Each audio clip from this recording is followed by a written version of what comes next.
Hello everyone, this is Alan Brooks and welcome to another Mandela Effect video. Today I've got one of the most interesting and fascinating messages you'll ever hear. In fact, it's so jaw-dropping, I don't know if I believe it myself. And what are you trying to tell us, Alan? Well, I found when doing research into Star Trek and the Mandela Effect messages, I found that there's a lot more to it than meets the eye. That in fact, Star Trek episodes have secret messages about the Mandela Effect and about our future and about the war we're all involved with right now, about our future. And it all started the other day when I was watching a video about Star Trek on television called Future's End, about Voyager, Captain Janeway and all that stuff, which I don't really like Voyager that much, but it's kind of cool. You know, the last two episodes on that about coming home was one of the best Star Treks ever. But I wanted to, look at this one, and so I noticed something right away. I noticed that Captain Janeway in the beginning had a ball, and so it occurred to me it was like, Captain Picard has this crystal that is a Mandela Effect, that, he's got this crystal in 70 episodes that nobody ever knew about. I never knew about. I watched that show a lot. I never heard of it. But I saw in the beginning of this show, Captain Janeway was playing with a tennis ball and a tennis racket, which to me is symbolic. It's a symbology of she wants to serve up what this whole thing is about, the Mandela Effect, the end of the world, and all of that. So anyway, she's serving on this show a tennis ball that's like a little sticky wicket ball that you throw and stick like little tentacles like a octopus. And so at the beginning of the show, it's about time travel basically. And in this particular show, it's about somebody from the past using time travel to affect our future, to basically destroy a whole dimension, a whole 29th century, if you will. And so they find in this show, the beginning, they find somebody from the future finds the wreckage from the Voyager spacecraft, and they assume that it's their fault. And so they go back in time, and they want to destroy Voyager, basically this guy. And somehow throughout all this, they're hurled through a rift. They're hurled back in time, and that's where the story starts. They're going back to here's the wreckage of Voyager, and that's what they found, and that's what caused them to go back. And so here's this sticky ball she's got in her hand, which I think is like a Mandela Effect saying, signal, look at this episode. Most people, I don't remember that, do you? Anyway, what's another little interesting sidebar is when she leaves the craft to go down to our Earth, she leaves Kim in charge, and he's kind of like, maybe a signal about Trump and Korea problem today, solving the problem with Kim. Here they are in Los Angeles, 1996. And here's one of the stars of this show, Ed Begley. He is a multimillionaire, kind of like a Trump figure, who got rich by finding, parts from a crashed spaceship from the future. So he's been seeding his parts of the future into our technology of today, which is how he got rich. Here's this Trump Tower, if you will, and he developed a time ship, which is really fascinating. It's kind of like Trump today, actually. The stories about him. There's a magazine article on his wall, and he looks like Trump, right? Here's a picture of Trump, and then on a magazine, and like him. It's interesting. He's got this is true story. Trump's uncle, John Trump, was working with the government, and he picked up the remains of the technology developed by Tesla, which many people say there was time travel technology there. So you can see how this is enveloping this story. So they go back, and this is the captain that came back in time. And on the spray painted on the wall where this captain living in a hobo in our century is, it says the end of the future, spray painted. It also says apocalypse in the background. So, it's about the end of the world. That's what all of this is about. CERN, the end of the world, the Mandela Effect. And it's like somebody's signaling us, trying to help us see what's going on. So here's Sarah Silverman in her breakout role. She's a astrophysicist at, the planetarium in Los Angeles. And another little funky thing is she drives a blue VW van, just like Back to the Future. The Back to the Future story is the same thing. They time travel, they change our future, and it has the same color van basically. But what's interesting is the Back to the Future van, the logo on the VW changed, just like in real life. It changed. It changed in real life, and we see that right now. The logo's changed to a split between the V and the W, which is a Mandela Effect. So anyway, she works at this planetarium. She notices the Voyager in orbit, and in her office there's this poster. It says "Life on Mars," and underneath it there's like a reptilian type creature, the creature from the Black Lagoon. And then there's another poster which is very telling. It talks about, "From beyond the grave, the Greys will devour your flesh," which is like the Greys of today. They live in the other dimension, and they've broken out into our dimension. And so you see the CERN matter stream. It looks like a gray alien in the CERN matter stream, which they're breaking into other dimensions. And that's what this is all about. See, from beyond the grave, that's where the dead live, in the other dimensions. And they're trying to come to our dimension, which is what CERN is. CERN's a doorway. It's built on the ancient city of Apollyon. And Apollyon is in the Bible, actually, which is amazing. It's a city where CERN is actually built. And the Bible in Revelation 9 talks about Apollyon is a doorway to hell, basically, where a lot of hell comes onto our side of the world. So it's a doorway that's closed, but CERN is opening doorways to other dimensions, to parallel universes, which is a big theme in a lot of science fiction shows, and they're trying to communicate. So I think it's kind of like that movie Frequency. It's, the guy could communicate with the future by leaving things in his house for them to find. And I think that the whole Mandela Effect is kind of like that. It's kind of like, they're leaving things for us to find, these signals, like, the Ford logo. Hey, somebody had, I think it was Scarab Performance, he talked about the F being changed to Lord. So that's kind of a cool thing. So I look at it like there's a theme in some of these shows that I'm going to point out to you later. It's like the freedom fighters are trying to leave us signals and messages telling us what's going on, and the evil people are also trying to do things to change our history. They're changing the scriptures, which was predicted 2,000 years ago, that they would change the scriptures in the Bible, and that Revelation talks about, don't change the scriptures because, all the damnation will fall upon your head. They said that for a reason, and it said in Daniel that at the end of time, they would change the times, and they would change, the Antichrist would change the times. I always thought that was AD, BC, like Christ. Our times are Christ-centered right now, that they would change it to some like Antichrist system. But, it's becoming more true and more prevalent that this may mean they're changing the times, as in time travel, as in, like Back to the Future. They changed our times. And if they change something in the past, it's changed for all time. And that's what this Mandela Effect is. Somehow they found the technology to time travel, to fold space, or whatever they're doing, where they're changing the record of our past, which is how they're changing the VW logo, the Ford logo. They're changing famous movie scenes, like Darth Vader, Luke, I am your father, is now no, I am your father, which I think is symbolic of the devil saying, I want to be your father right now, like Sally Field, He wants to come through our field of dreams if we build this CERN portal, like on the movie poster of Field of Dreams. There's a portal there. It looks like a CERN portal. You see what I'm saying? And it says, if you build it, not they will come, but he, the devil, the Antichrist, will come through this portal, which is what this is all about. You can see it's symbolically represented here by Shiva, the god of destruction, on CERN grounds. Why would they have that at a benign scientific experiment? And they have satanic ceremonies also at CERN. All these weird things are happening. It's basically a portal. Basically, okay? So it's a portal to bring across beings from the other side, which are going to claim that they're from the stars. And there's no doubt that these alien beings are fallen angels, that they actually have outposts in the stars. And they've helped us in the past. They helped the Nazis.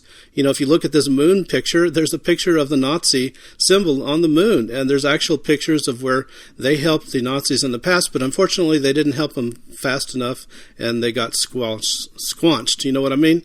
So anyway, getting back to our story, as the people, Tom Paris and his Klingon buddy, go into this lady Sarah Silverman's lab at the planetarium in Los Angeles.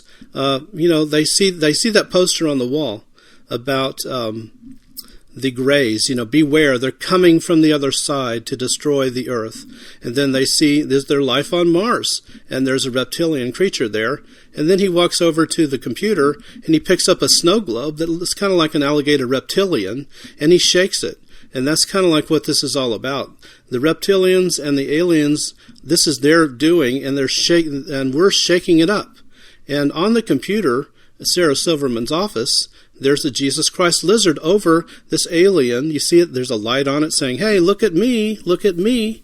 The Jesus Christ lizard represents Jesus Christ. He's trying to tell us something, okay, people? That's what's going on here. He's trying to tell us what is going on.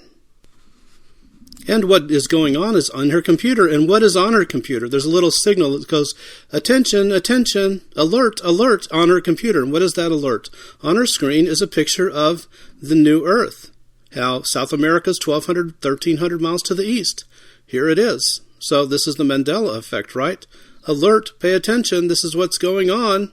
And on top of her computer, again, is the Jesus Christ lizard over the alien. Okay, you see that? And so again, here's her computer screen that has a picture of the new Earth, Mandela Effect. Look at Canada, it's small. And this is the real Canada, the way it used to be. It was really large. So it's been changed under the Mandela Effect. It's much smaller. You see, again, all these signals are in this show. This is going to blow you away, people. Again, large Canada. This is another one of my videos about Canada. So anyway, this is on the wall of Starling's office.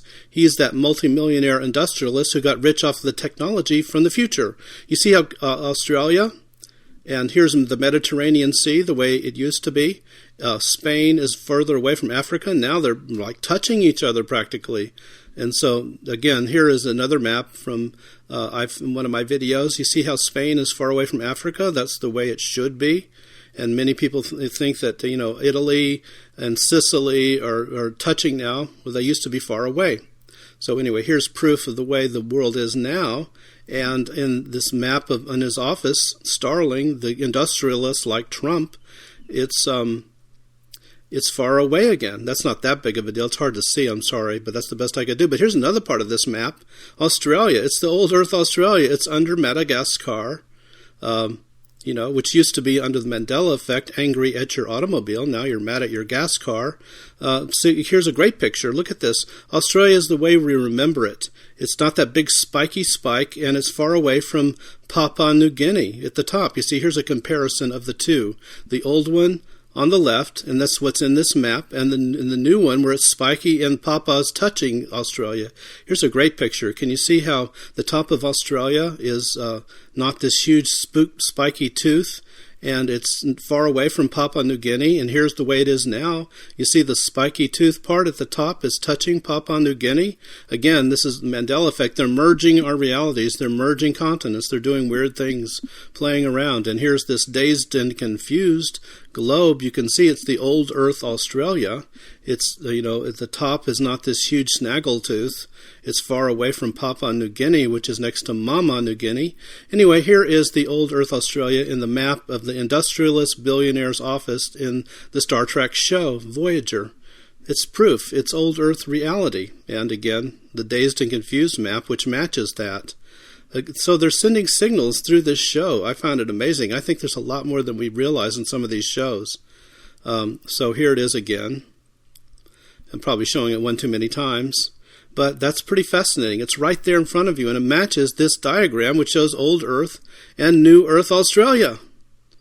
It's crazy. It's right in front of your face, right in this show. I mean, that's just amazing. Here's the computer again that shows the new Earth, again, that had the signal under the Jesus Christ lizard. Pay attention. And again, here's another part of the map on his wall, the new Earth America, where South America is 1,300 miles to the east. And here's a map in one of my videos I had that's fascinating.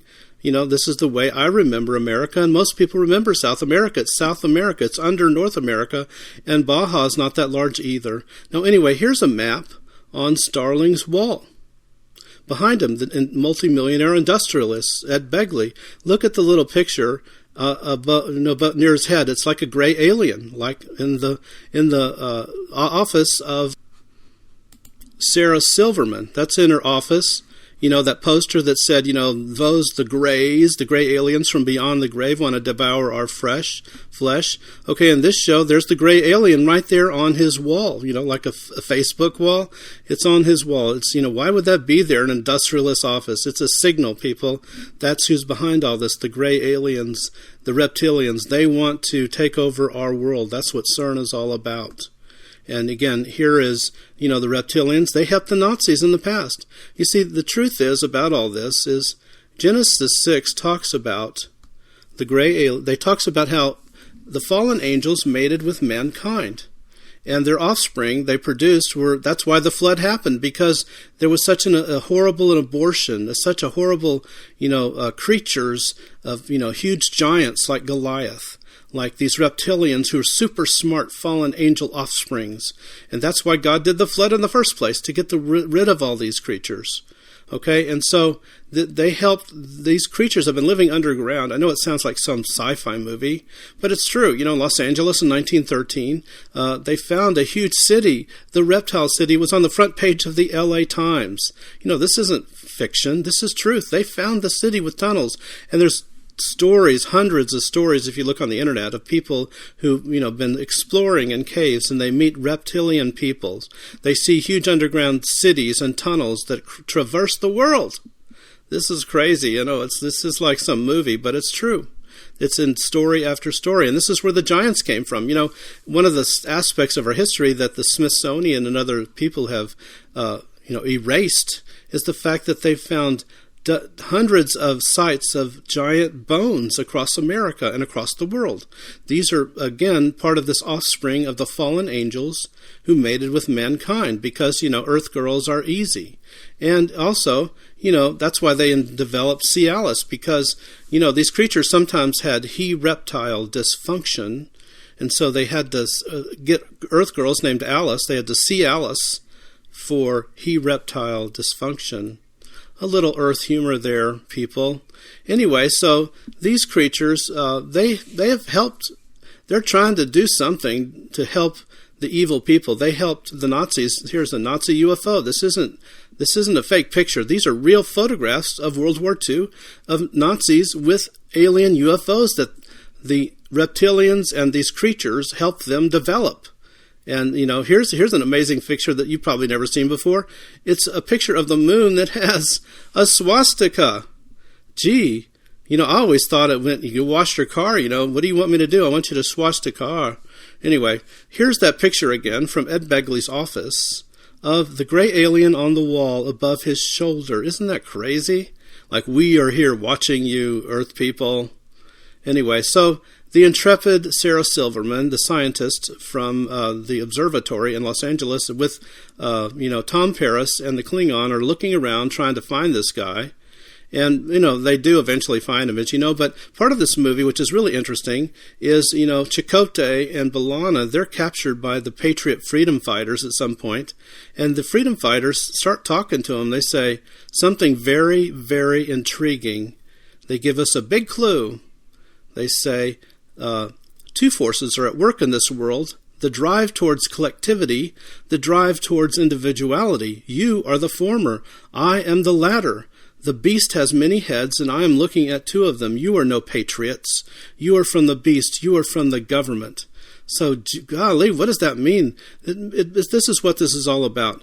The government forces, who are working at underground bases with these aliens, they have an agenda. But the Americans and people are freedom fighters, and we have our own agenda to be individualists. That's what the world wants. There's the leftists, the Democrats, who classify everybody as a group. You're a black, you're a white, you're a transsexual, you're this, you're that. But that's, we are individuals. We are people of individuality who want our own lives and our own freedom, which is what this is all about. And that's what this says. Two forces are at work. The drives towards the collectivity, the drives towards individuality. You, the former, I am the latter. So again, I'm sorry, that doesn't sound right, does it? But anyway, I must have mistyped that. I'm sorry. But the beast has many heads. At the end of time, the Revelation 13 talks about the beast is the Antichrist. And, the space people, the people from the science fiction realms, those are the evil people. I mean, I love Star Trek, but I'm just saying, as a symbolic gesture, the people who believe in aliens and space like they're not from the devil, they're not from evil side of things, they are benign space creatures who are beings of light from the stars, who are going to lead us into nirvana. That's going to be the line, people. That's what this is all about. So they're going to tell us we're one big collective New Age belief systems, like we are all one with the stars. We are one with the Creator. We are all one. And so, but we're not. We're individuals, and that's what this is all about. That's what the message is that God wants us to know, that it's the battle between you as an individual. You have your own destiny, or versus being part of some big group of evil creatures who want to subjugate your soul. That's what this is all about, okay, people? So that's a fascinating message that's right here, okay? There's another, what's really another incredible, we just saw how there was the grays in that poster that want to take your soul and destroy you. There's another Star Trek show I saw that matched this. It was called The Q and the Gray. Now, get this, it was basically about Q, who's a godlike creature from the continuum, and the Greys, who are, in this show, they're the Confederate Army. But what's really interesting, it talks about in this show, there's a civil war in the continuum, which is like, Revelation in the Bible, which we're entering into these times. There's war in heaven. And, so in this show, there's Q, who represents Jesus, I believe. He says, I sounded the trumpet and I carried the banner. In the Bible, Jesus comes at the trumpet call, and he is called the banner of God. And he also says this, the battle is between individualism and the status quo, which is just like what, B'Elanna and Chakotay, the patriot, said to them. This is what the gray guy, representing the gray aliens, says to Janeway.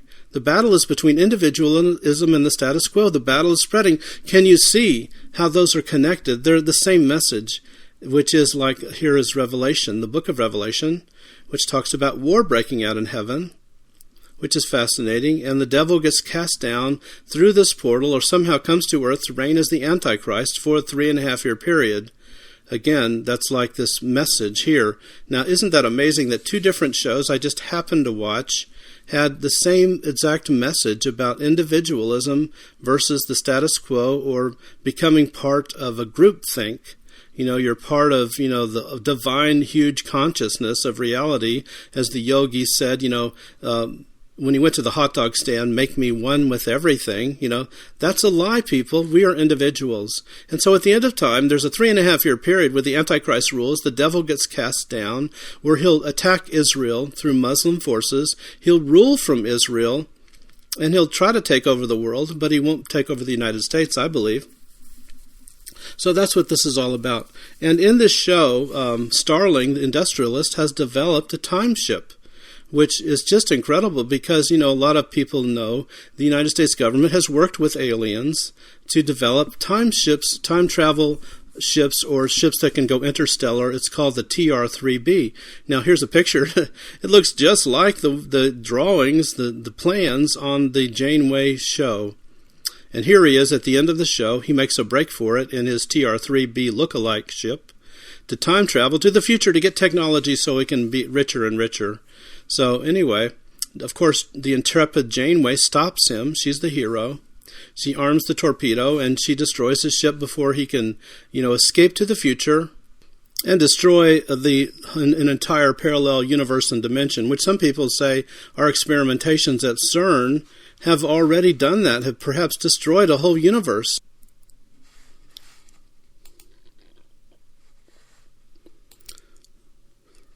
So getting back to our story, where are we at, okay?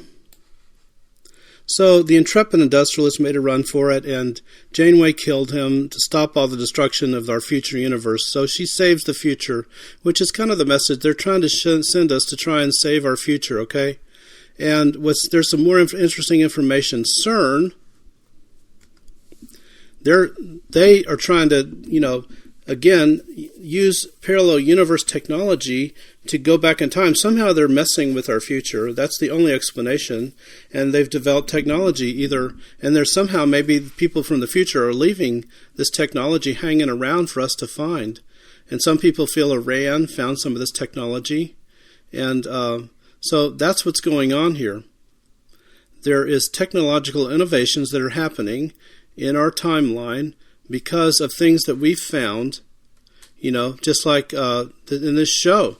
And the reptilians are trying to change our future, the Greys and the reptilians together.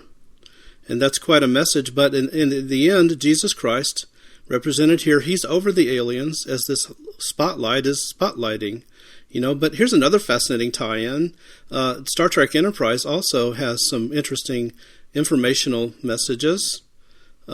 Just like our show here, it has reptilians, just like there are, like I told you, the offspring of the fallen angels. They have the insectoids, which are, basically true. These are true stories. Here's a true reptilian picture of an alien of the past. And again, like I said, somebody found a city under Los Angeles, the city of reptilians. Here's a book about it. This isn't science fiction, people. This is actually true. They've found it. There's evidence out there. Look it up, And here's cave art of an insectoid, like in the show The Enterprise. Here's an abductee, an alien abductee. He drew a picture of one of these insectoids called a mantis type. Pretty creepy, huh? Looks like Hillary. Anyway, here's another one. Golly, look at that. Wow. Uma Abedin right there, baby. So it's pretty creepy. This is all true stuff. Here's cave art of ancient Egypt of one of these mantis types aliens. And here's an Arabian spaceship they found that had a mantis type walking around in front. But anyway, here is Star Trek Enterprise, and there's an old Earth on there, kind of. You see that? It's representing time travel in the past. And anyway, the show we just saw, Voyager, Old Earth Australia is there. And this Enterprise show, They had a parallel universe where everything was changed, good and evil changed places, and that's what was happening. So that's what they're doing now. That's the message, Darth Vader saying, no, I am your father, not Luke from the Bible, but I, the dark being, I am your father. And he wants to come through the portal, and he will come, not they. He wants to be our leader. He wants to come and change our history. He wants to do it when? Right now. He wants us to like him right now. But there was a message left in a crop circle many years ago, and they said, beware of the false gifts and the broken promises, the bearers of false gifts. Much pain, but still time. Believe in God. And these false gifts, these false promises are from the gray aliens. There's a gray alien on this field too. And again, the message from the Q and the gray, Q represents Jesus, and the grays are the gray aliens who are here to do bad things, abduct people, do experiments, and to bring about the ruling of their Lord, Lucifer, their Lord, the Antichrist, upon our world. That's what he wants to do. But Jesus, he's going to come back at the trumpet call. He's going to carry the banner. And this is the battle between individualism and the status quo, or as the other quote, the Patriot said in the Voyager show, the battle between individualism and the collectivity, which, again, that's the battle of the Antichrist religion, the New Age religions, the religions of Islam and others. They're going to try to make it all one, where we all become one. We're all one big group. God is one. We are God. God is all. All is God. Meditate, It's like I went to this New Age restaurant and I ordered a meditator, It's just like crazy. That's what they want to do. This is the religion from hell. And these people, they don't understand it, but that's what CERN is all about. It's got the God of destruction on the grounds. They do satanic ceremonies there, and there's 666 in the title. Get a clue, people. Duh, it's a big shining light being, alert, just like Austin Powers, evacuation complete. Come on, get a clue, it's right there.